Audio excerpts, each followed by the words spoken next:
How do you define agentic AI, right? And why do you believe it's the next evolution beyond conventional AI models? When I think of agentic AI, I think of the word agency, right?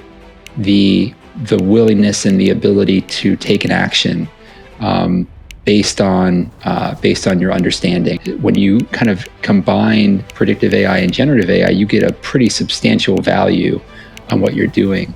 But what you don't get yet is the ability to take action. You don't have the agency behind it.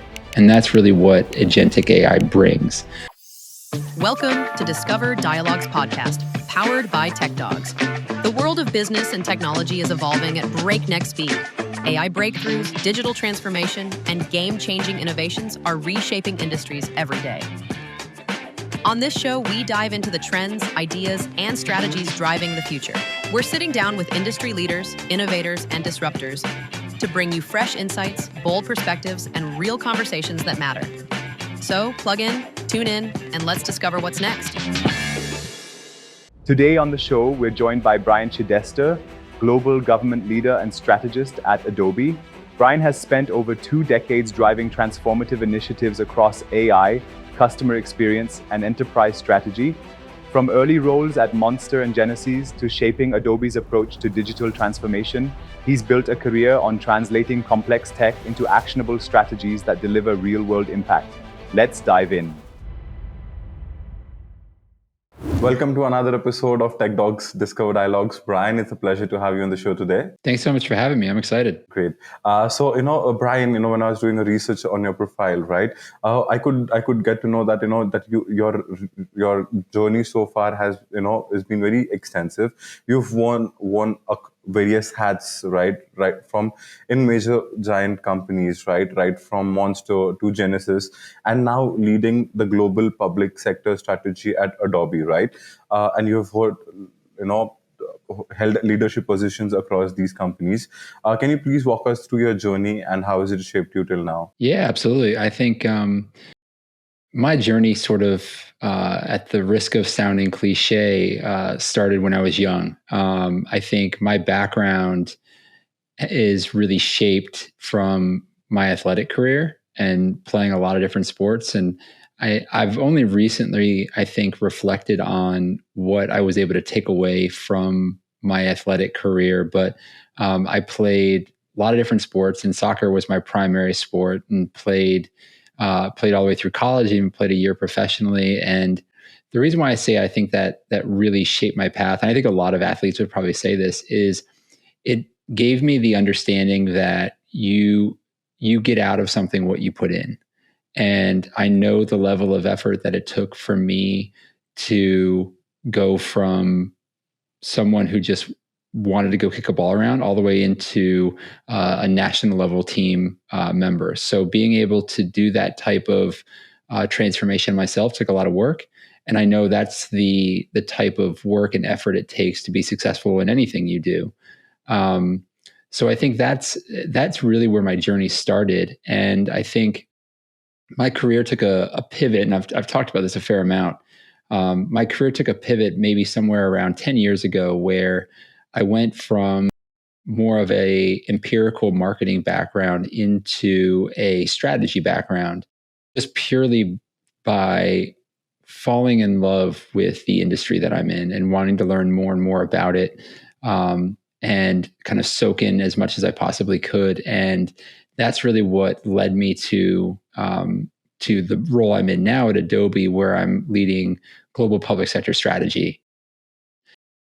Being in the public sector, I think you get to work with a lot of people, but the common thread across the people you work with is their love of public service. No matter what country you're working in, no matter what area of the public sector you're working in, that understanding around the need for public service and the love of public service certainly runs true. And it's one of the reasons why I love working in this industry. I really like it and how you went back to the athletic days and your love for sports and being consistent.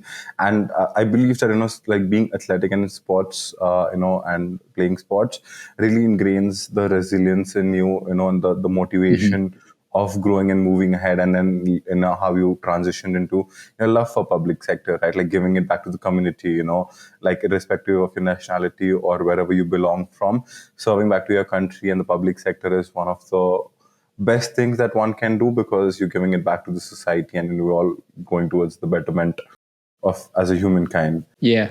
I mean, I think that's, again, another reason why I really fell in love with working in public sector.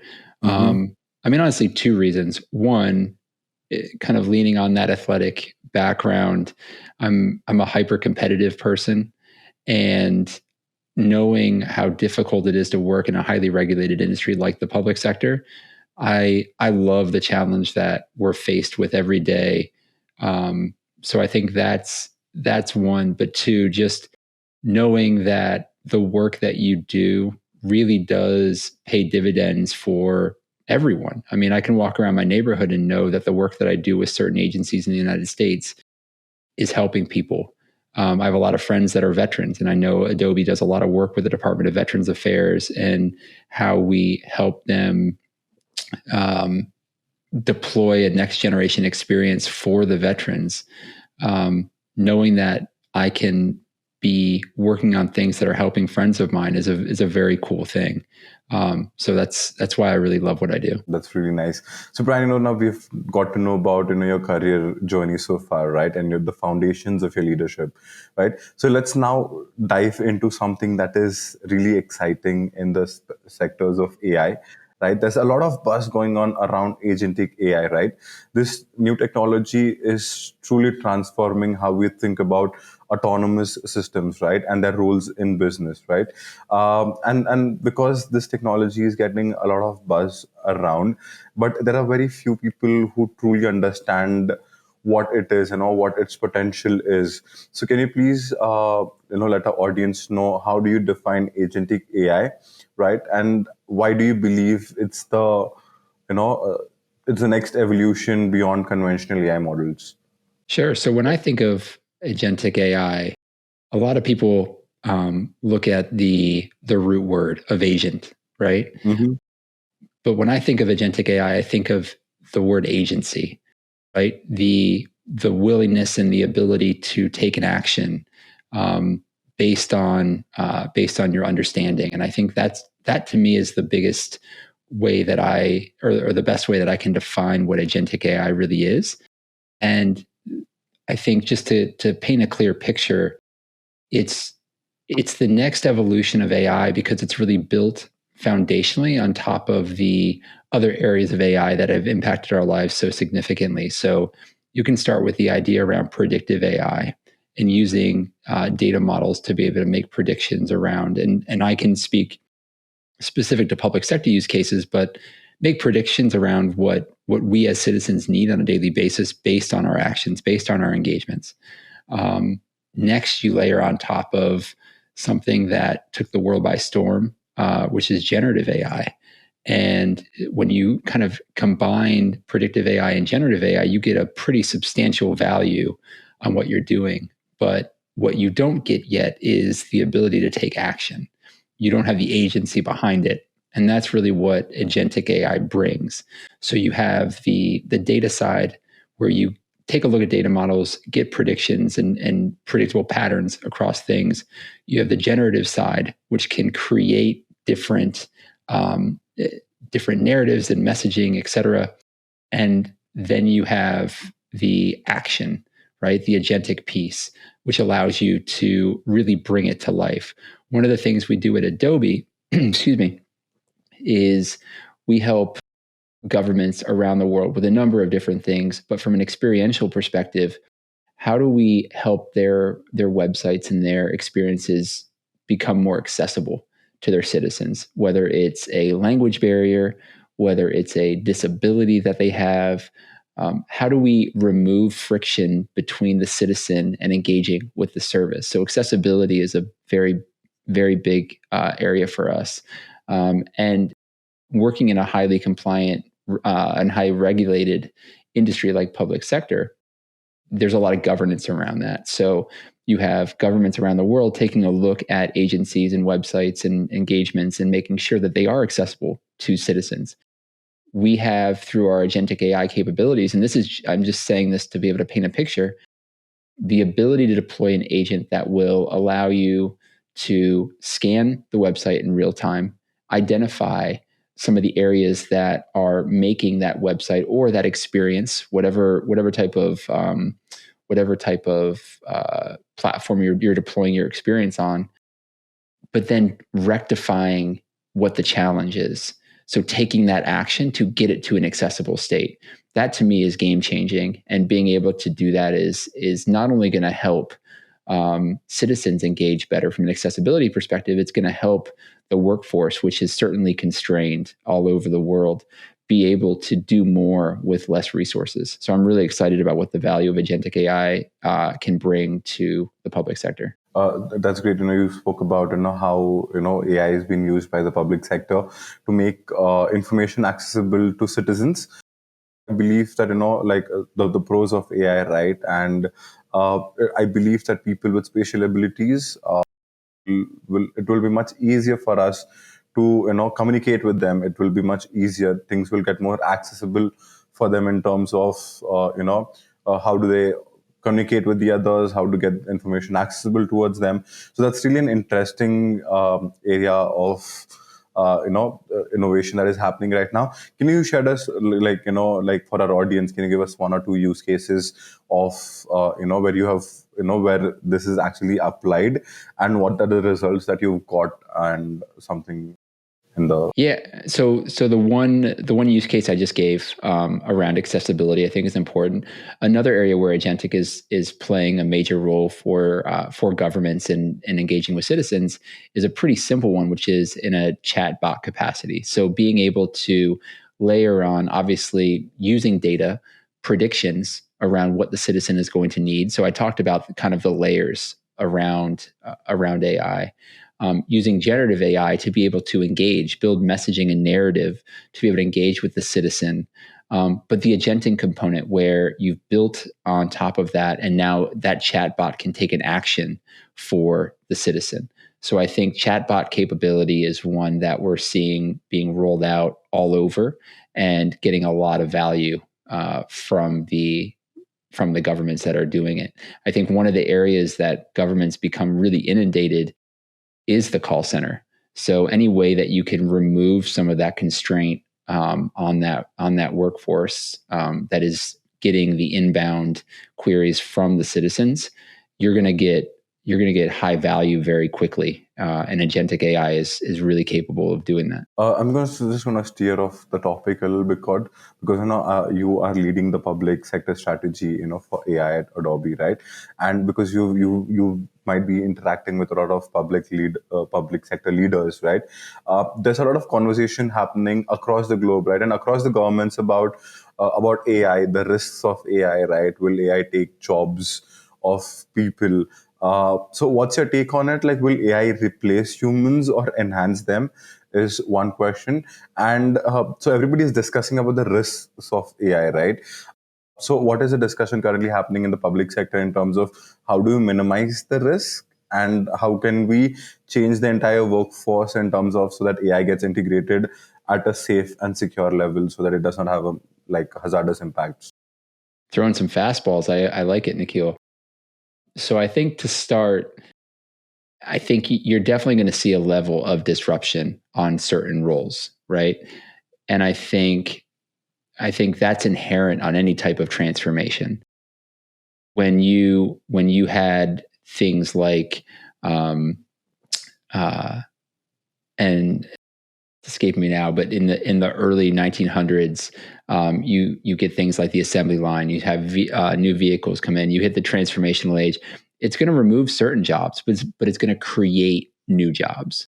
And I think the industrial age. I apologize. It escapes me. I'm a big history guy, so I have a lot of history going in and out of my head. But you get into that area, and jobs that aren't going to be able to transfer are going to go away, but it's going to create new jobs. And that's what this transformation is going to do, I believe. So you're going to see certain roles that will certainly be replaced, but I think you're going to see new roles created in this environment.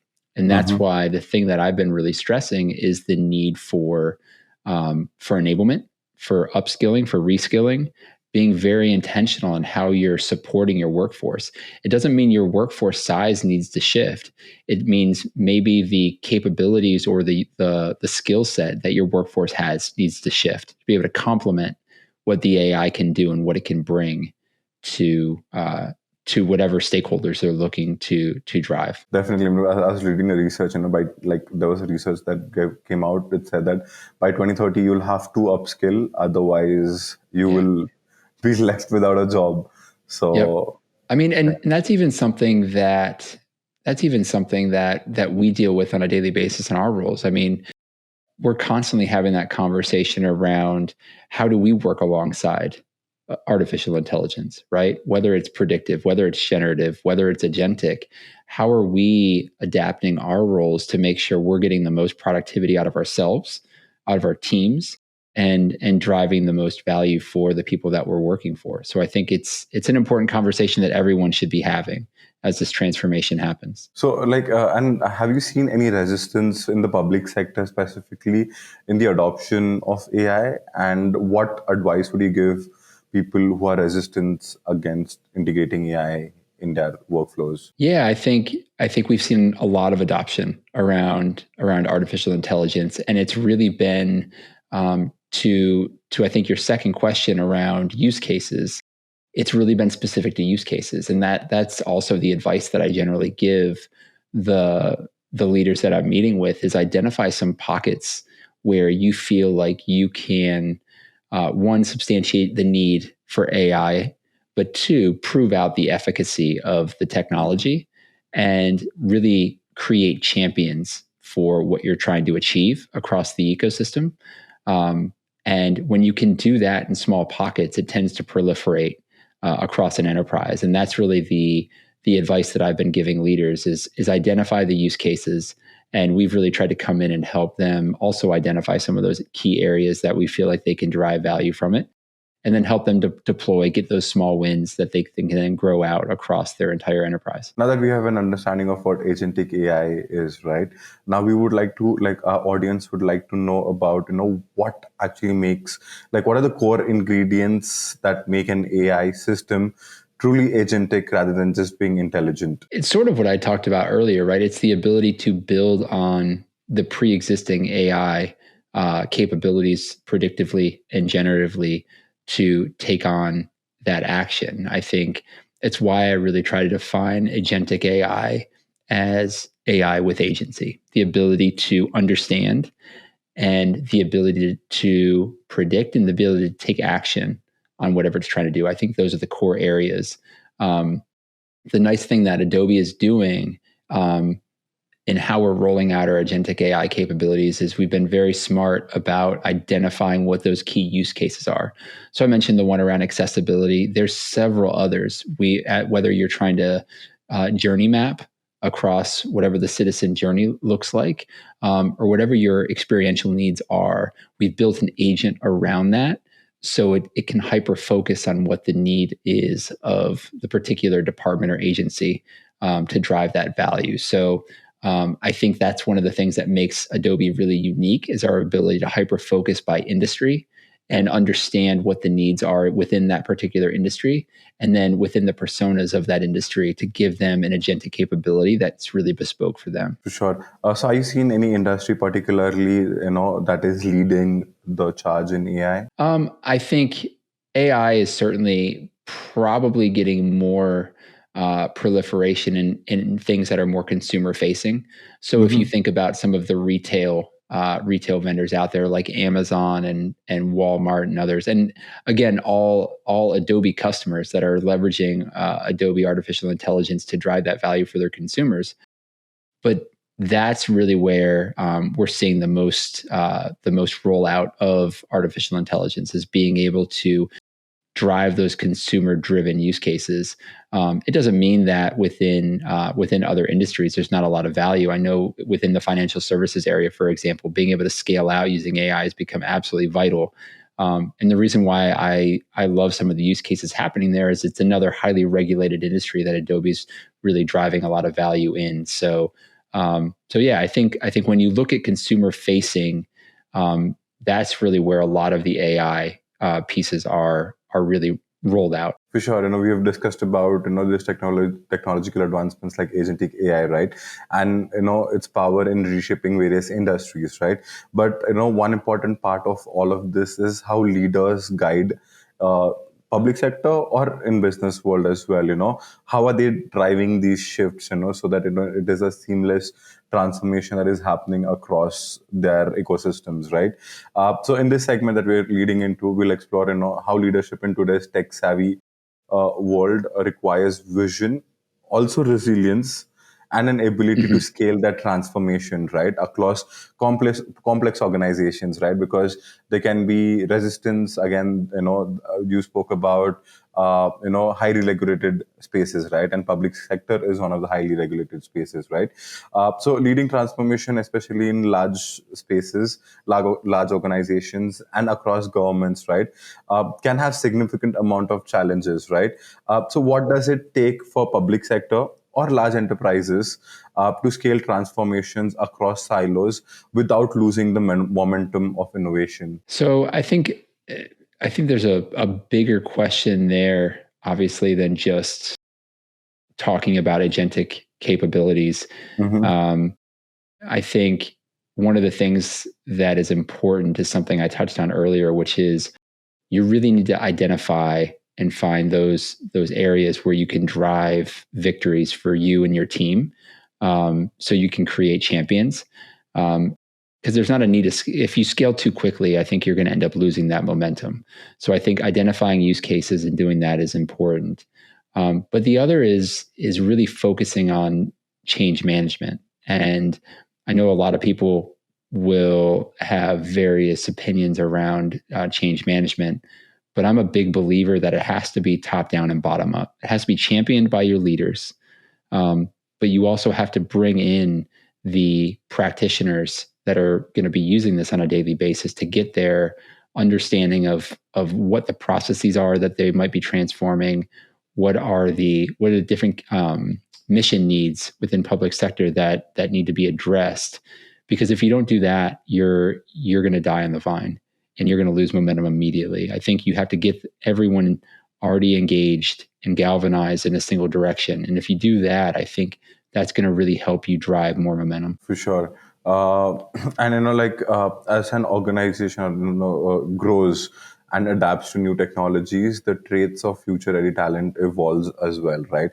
Because there's a lot of workforce management shifts that have been happening with the integration of AI, and that's across private and public sectors both, right?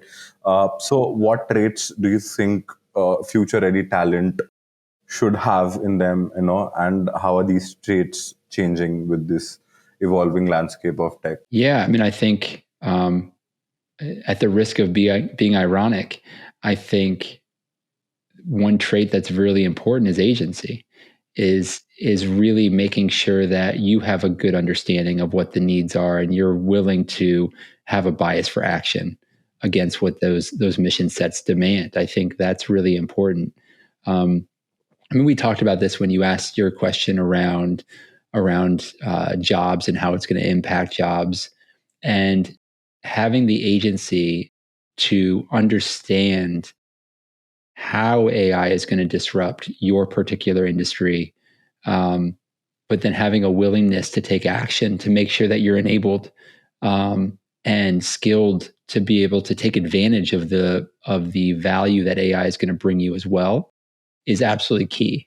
What's one of the reasons why when we talk to our kids, my wife and I, we talk about the need for new skills, critical thinking skills, being able to underpin a lot of the things that might have been seen as tangible before, but there's new tangible skill sets that are needed.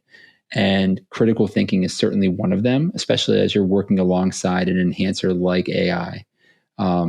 So going back to your question, agency, I think, is absolutely vital as a skill set on future ready talent. Definitely. And I really like to know you touch based upon critical thinking, right? And because we come from an time era when we do not have AI to as an assistant to grow up with. So we had to use our brains. We learned critical thinking. We it was being walked to the ingrained. library and opened up an encyclopedia. Exactly. And we had to go through the entire encyclopedia to ensure that we get the information that we have, right? But for the new generation, information is at a jiffy, like, at a moment of a hand, and critical thinking, I believe that generative AI might have some impact on critical thinking. So what is your suggestion towards for our audience in terms of they should not lose the track of critical thinking despite using AI as an enabler in their how do they maintain balance? Because I believe for the future generation it's more than important, because I can see right now only critical thinking is kind of disappearing with time, and when AI advances even more, it's going to be even more rare to see. So what is your suggestions towards keeping a balance of both? I think when I think about critical thinking, the word that really comes to mind, and again, it's something we try to stress with our kids, is to be curious, right? Ask questions of people, ask questions of things, ask questions of yourself. And that to me is at the heart of kind of how people can think critically, right? Just being curious. I think we have to remember that it's not, I mean, you touched on it, right? It's not that long ago that we didn't have access to the internet. I mean, we were sitting in school and we were told that you need to show your work because you're not going to have a calculator with you all the time. And that has changed. So now making sure that how we enable what that next generation of kind of what they're going to be thinking, how they're going to be thinking, I think it becomes absolutely important or vital. And my wife is actually a STEM teacher at the K-5 level, and this is something they're talking about all the way in kindergarten now. So it shows you the level of focus that I think even K-12 education is looking to build into things like this. And to me, it just all starts with curiosity. And the critical thinking pieces gets to, are you asking the right questions? The nice part is, and I think with generative AI, it gives you the ability to frame questions and then continue to frame questions to get to the right question. And if you can think about it that way, like my goal here is to get to the right question, then that's ultimately what's going to drive the most value.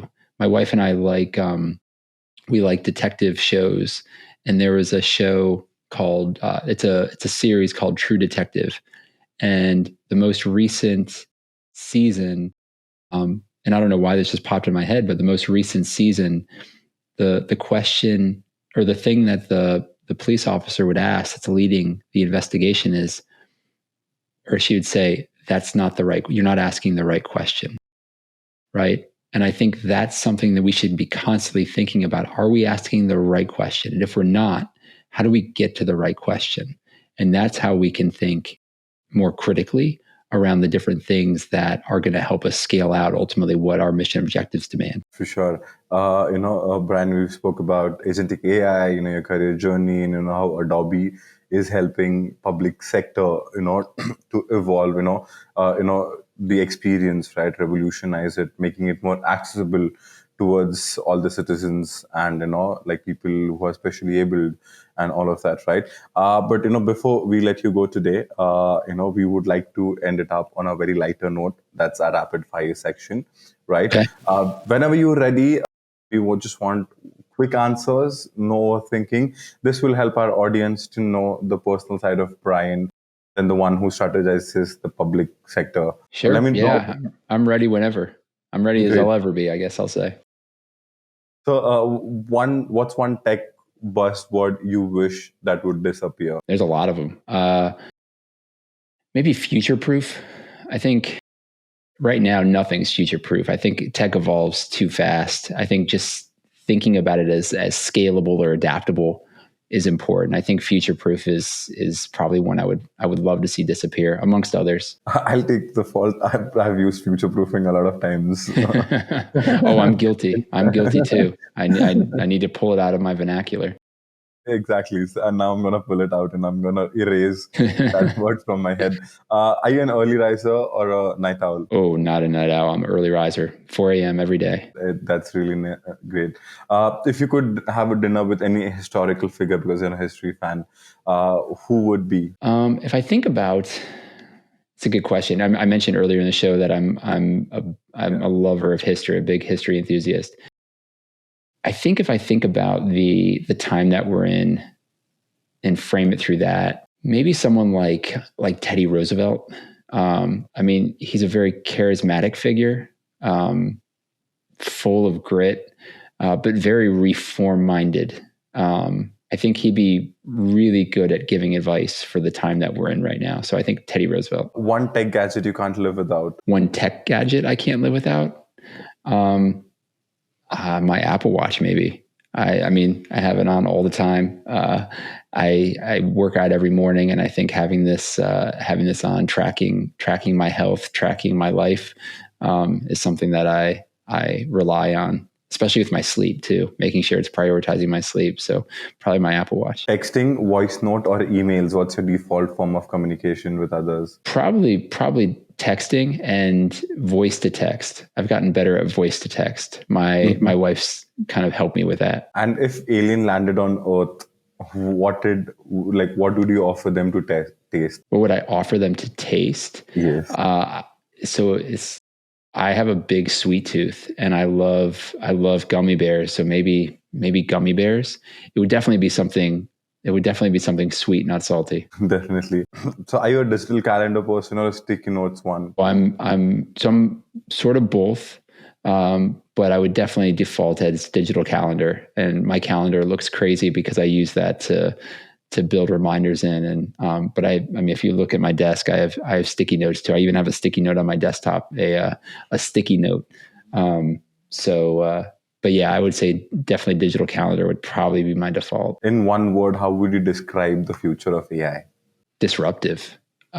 Whether it's for better or worse, I think it's unequivocally disruptive. I think it's going to be what we make of it, though. Perfect. If you could give autopilot mode to one part of your life, what would it be?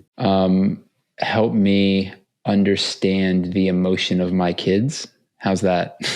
I have 3 kids, 11, 6, and 3, and all various stages of emotions, as any parent listening knows. So helping to understand their emotions in any various moment. If I could do that, that would be great. Thank you so much, Brian, for joining us today and sharing your incredible insights on agentic AI and leadership in the tech world and your journey so far. It's been a pleasure having you on the show.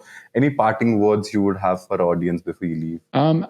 I think the only parting words I would leave with is the same thing I tell a lot of the customers that I meet with is don't be intimidated by technology. I think technology is only as intimidating as you make it. You can move at the speed that you need to move in, that your mission demands that you move in. You don't have to wrap your arms around everything all at once.